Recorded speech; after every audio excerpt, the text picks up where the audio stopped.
Здравствуйте, друзья мои, с вами Шамов Дмитрий. Сегодня я хочу показать вам интересный магазин, торгующий поддержанными и ретро-играми, которые выпускались еще более 20 лет назад.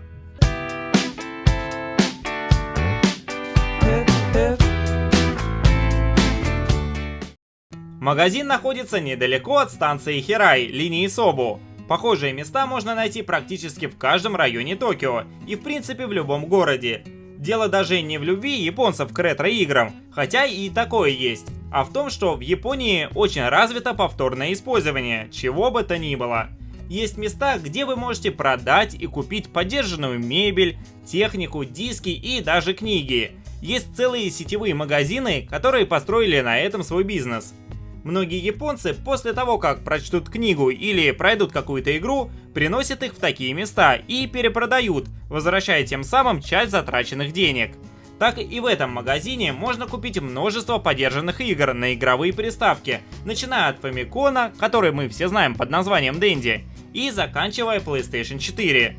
Если вы посмотрите на полки, то увидите множество знакомых игр, но есть и такие, которые выходили только в Японии на японском языке и не попадали к нам. Одна из самых популярных в Японии консолей — это Nintendo Wii, поэтому различных игр на нее просто немыслимое количество. Также много игр на Nintendo DS. В зависимости от того, есть коробка у картриджа или нет, меняется и цена на игру. Можно купить как за 100 йен, так и за несколько тысяч.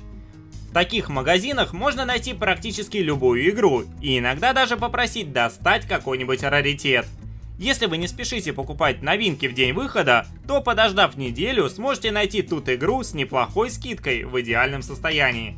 Я заметил, что японцы почти всегда очень бережно относятся к своим вещам, поэтому без проблем можно найти игру 20-летней давности в отличном состоянии.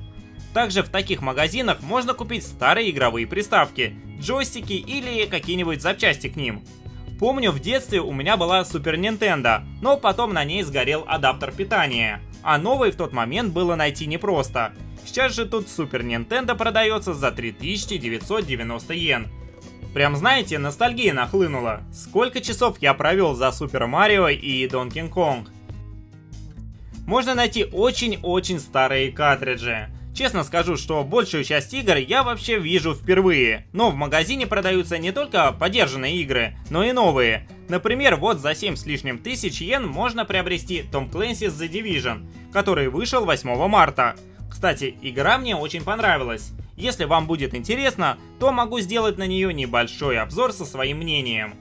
В этом магазине можно даже предзаказать игру, которая еще не вышла. Тот же самый Dark Souls 3, который выйдет только 24 марта, и многие другие ожидающиеся игры. Зачастую в таких местах есть отдельный угол, где японцы собираются, чтобы поиграть в карточные или настольные игры, а также место под ретро-игровые автоматы. За 100-200 йен можно сыграть в игры детства и даже поучаствовать в небольшом чемпионате в определенные дни.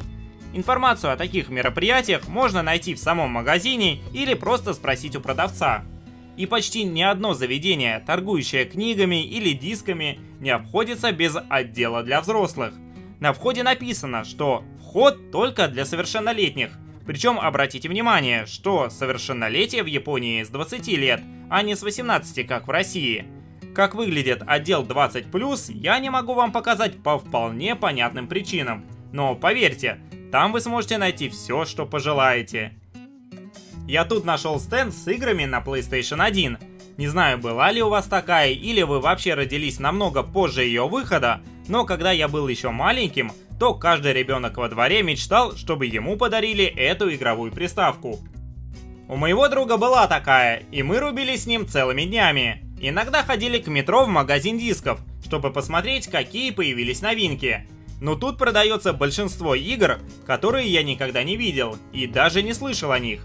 Поэтому, чтобы вас немного порадовать, я решил купить игру Hajime no Ippo, на русском у нас называется «Первый шаг», и One Piece на PlayStation 1 и подарить одному случайному подписчику. Для этого надо будет сделать репост в группе, и 31 марта я отошлю игры одному счастливчику. Вряд ли эти игры можно достать в России. Даже если не будете в них играть, то будет что-то необычное из Японии. Здорово же! Вообще, буду время от времени отсылать какие-то подарки из необычных мест, в которых бываю, чтобы у вас остались какие-то теплые воспоминания и вы могли получить частичку Японии. Надеюсь, что видео вам понравилось. Владелец магазина любезно позволил мне снять это видео. Я оставлю ссылку на это место в описании, и если вы вдруг будете поблизости, то заходите, он будет рад вас видеть. Не забывайте подписываться на канал, оставлять комментарии и, конечно же, ставить лайки.